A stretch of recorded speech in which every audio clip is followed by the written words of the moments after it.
Good morning, folks. Welcome to YouTube.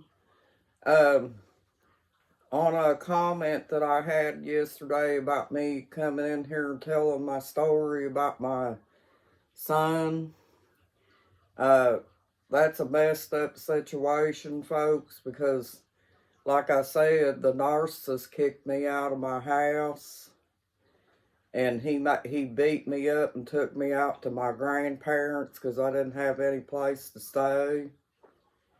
And he held my kids more or less hostage out there to the grandparents.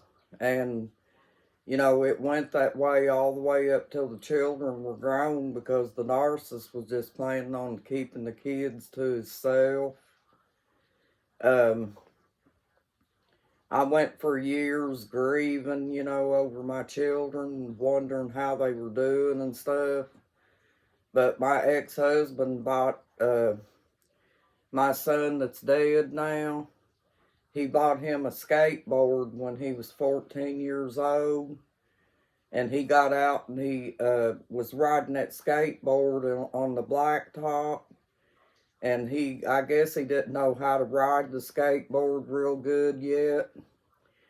So it flipped backwards with him and he hit his head on the pavement, and he went into a coma for a couple weeks.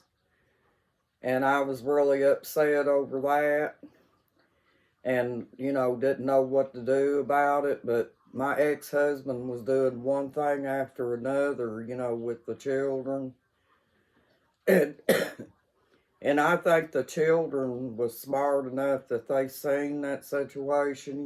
They seen that their daddy was trying to keep them away from me and stuff. But I went down there one time to the grandparents and was going to get my children, and they wouldn't let me have them. They made a few bad remarks to me, and I'm not going to mention it here on YouTube because it's not very nice. Um, but yeah, I got a bad deal on that part. My ex-husband took me to court and he drugged my face through the mud, so to speak, and told a bunch of lies. And because he had family working in that court and stuff, they were going with him on this stuff. So more or less, I was in all this stuff by myself. And that whole family was narcissists, by the way. They weren't all psychopaths, but they were not full blown narcissists. But my first husband was a psychopath because he was born that way. But my son, he had grown up when he come to see me, and we had a good little visit and everything. And he told me some things, about certain situations. He said his daddy was weird, but he didn't know the name. He didn't know anything about psychopaths, so he really couldn't put his finger on what was wrong with his dad. But his dad used to fist fight him and stuff. I found that out through my oldest son. But yeah, psychopaths like that, folks, they're highly dangerous.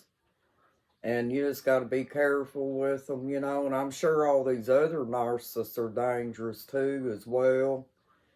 But the psychopath is one of the most dangerous narcissists there is.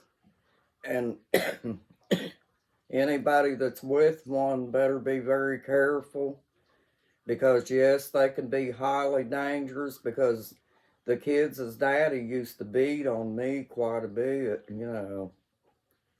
But when my oldest boy got old enough that I could talk to him, his first thing that come out of his mouth, he said, "Mama," he said, "I want to talk to you and everything." He said, "But I don't want you to talk about Dad."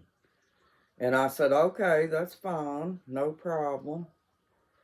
So I didn't say anything about his daddy. You know, we just talked and stuff on the phone. And yes, that's how children are, folks. They love both parents no matter what. You know, it doesn't matter what the parent is, whether it's whether they're a psychopath, a bank robber, or whatever. Those children are going to love their parent regardless of that. That's the reason that my two sons decided that they was going to reach out to me, you know, and tell me some things. And also, even though my oldest boy's a psychopath, he said something about his dad as well. And he doesn't know anything about narcissists or psychopaths either.